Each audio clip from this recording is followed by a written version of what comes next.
All right, guys, so let's do our midday market recap. We'll go over the trades from today. So finishing the morning up $1,342, which is not bad. You know, yesterday was a really great day, up over 4 grand. Today, $1,000. I'm happy with that, especially in the first hour. So we'll go over the trades that I took. For those of you watching on screen share on YouTube, you can see my P&L here. Those of you on Facebook, you can see $448 on CCCR and $893 on MTBC. I took a total of, let's see, I took two trades on MTBC, no, three. I took two trades on MTBC, one winner, one loser. And I took two trades on CCCR, which were two winners. So 4 trades today and 3 winners and 1 loser. Not bad. Accuracy this week has got to be in the 80s. It's pretty solid. I've only had, I think, 2 losers this week. So I'd love to keep that up for as long as I can. One of the things I said earlier today is that when I'm looking at trades, I kind of ask myself, would I be comfortable taking this with 10,000 shares? And if I'm not comfortable jumping in right away with 10,000 shares, then there's a reason. And if the reason is simply there's not enough volume, then that's a good enough reason to not take the trade. But if the reason is like, well, it's a little extended, or, well, there were 2 dojis in a row, I don't know if I trust it, then I could take smaller size. I could just take 2,000 shares. But, you know, the reality is the setup isn't as good as I'd like it to be. So today I was trading with between 5,000 and 12,000 shares, and I felt comfortable with those share sizes. And actually, the smallest one was 3,000 shares. So between 3,000 and 12,000, and those trades for me were all focusing on A-quality setups that I really thought had home run potential. Now, I didn't actually get any home run trades today, and despite that, I'm still walking away with $1,300. So it means that even though none of them worked out as well as I might have liked in the back of my mind, you know, home run potential, they worked out well enough to give me my daily goal, which is terrific. You know, if they'd worked out better, I might be up $3,000 or $4,000 again today, which would definitely put a real dent in the monthly goal. Okay, so let's look at the trades that I took.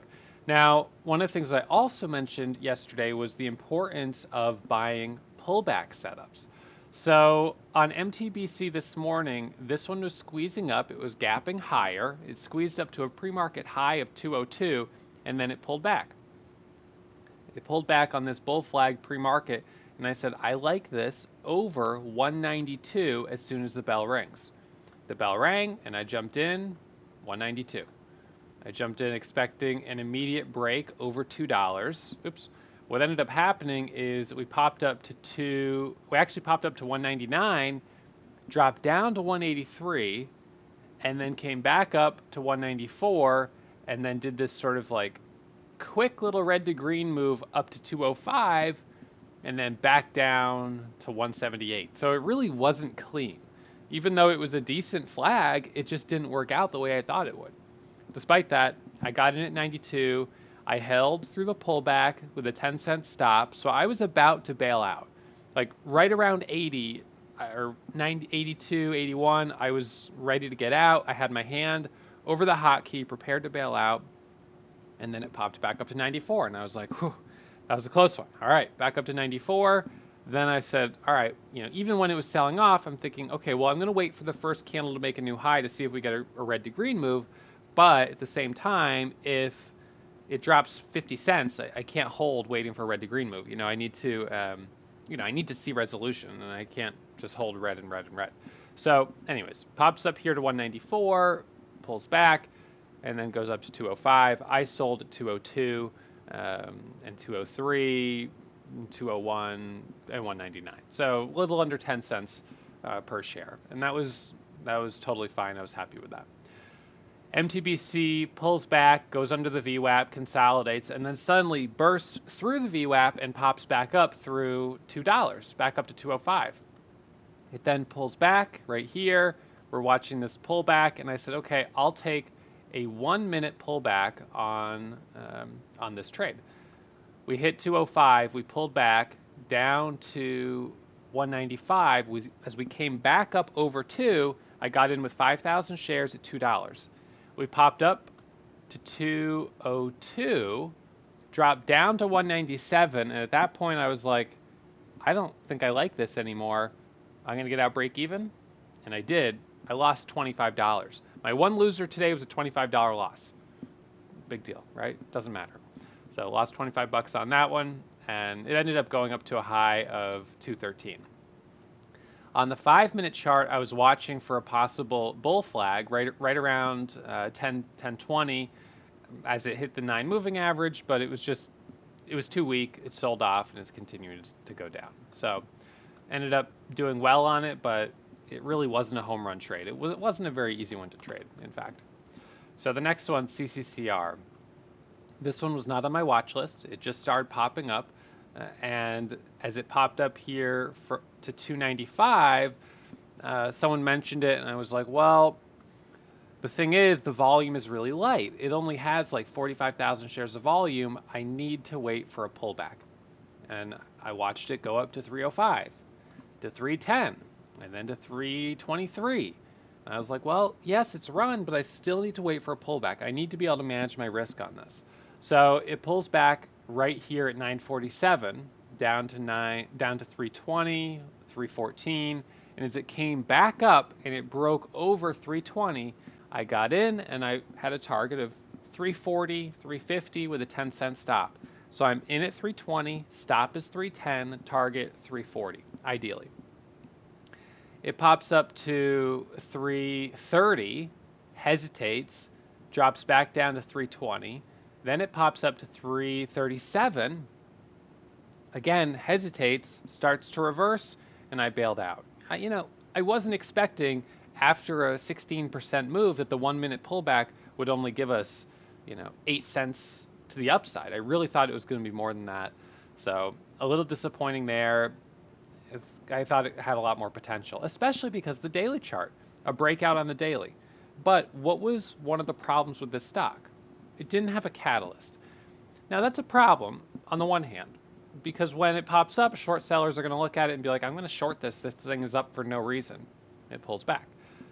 But if that pullback gets bought up and it squeezes through the highs, those early short sellers who are shorting this stock that had no catalyst can get squeezed. And even though the stock has no reason to move, the simple fact that now these people need to cover, and by covering, they're buying, it creates more momentum to the upside. So we do sometimes see incredible moves on stocks with no news, but you need to have that first pullback get bought up. And in this case, it didn't really work out super well. So anyways, I took a little bit of a break, and then I came back and saw it was consolidating under 330, and that's when I took my last trade of the day where I got in at 330 for the break over this flat top, because we had tapped once, twice, and 3 times at 330. So I was like, okay, I'll get in here, 330, 3,000 shares. We pop up to 340, 341. We can't hold that level. We drop back down. I only made 3 cents on it, 3 cents per share, but $448 total on the name on 2 trades. And that's it. 1,300 bucks, daily goal, 4 trades, biggest loss, $25. I think that's pretty good risk management. I lost, less than I lost half a penny on that trade with 5,000 shares. So overall, today is a pretty good day, and this week has been pretty good in terms of managing risk. Even though I've been a little aggressive on my share size, I've been managing my risk and keeping my stops tight, which is important. So this is definitely a bounce back week. I'm up about $6,000 on the week right now, and we still have 2 days left, Thursday and Friday. Having said that, Thursday and Friday are not usually my best days of the week, especially Fridays. So tomorrow, I'll probably be conscientious to scale back a little bit, kind of ease back out of the market going into the weekend. And then when we come back on Monday, I'll be ready to be aggressive again. But, Thursday and Friday, look, if I can add an extra $500 each day and finish the week up $7,000, I'm fine with that. That's fine. What I don't want to have happen is I get aggressive and I lose, $3,000 or $4,000 or something like that. So I just need to be mindful, and I'm going to put it on a post-it note. Go easy on Thursday and Friday, and I'll just slap this up on my monitor. So it'll be the first thing that I see tomorrow when I come and sit down. Go easy. You're coming to the end of a week, and it's been a great week so far, so let's not do anything to jeopardize what has been a good couple of days. And we still have 2.5 weeks left of the month, Thursday, Friday, and then 2 full weeks. So I'm hopeful that we'll have some more good opportunities like what we had yesterday that can give me some $3,000, $4,000, $5,000 days.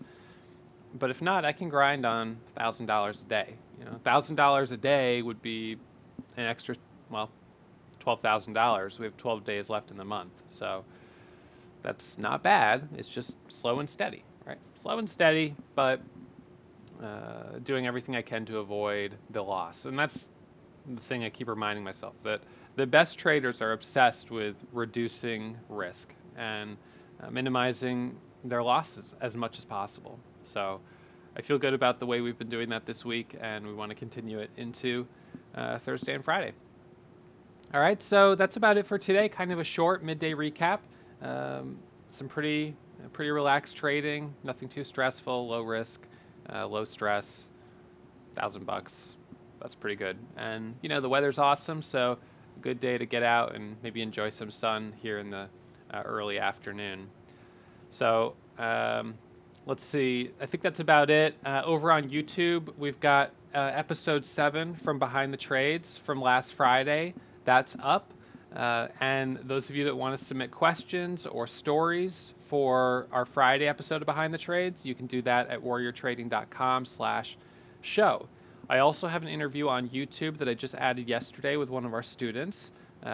He graduated from the Warrior Pro class last month, and in the last month he's made about $3,600 live trading. He traded in the Warrior Pro class in the simulator, graduated from the simulator, went into real money, made $3,600 in his first month, and he's not using big size. He's taking it real easy, 500 shares. So definitely check out that interview with him. It's it's great to see students that are doing well and to get a little bit of insight into what's working for him. All right, guys. So I guess that's about it for today. Another solid day in the market, and I hope you guys all have an awesome afternoon, and I'll see you first thing tomorrow morning. All right. Thanks, guys. See you soon. Oh, hey, I didn't see you there. Well, I was just working on the dream board for my next home run trade. Hopefully it comes soon. Until then, make sure you subscribe to get email alerts anytime I go live or upload new videos. Until then, happy surfing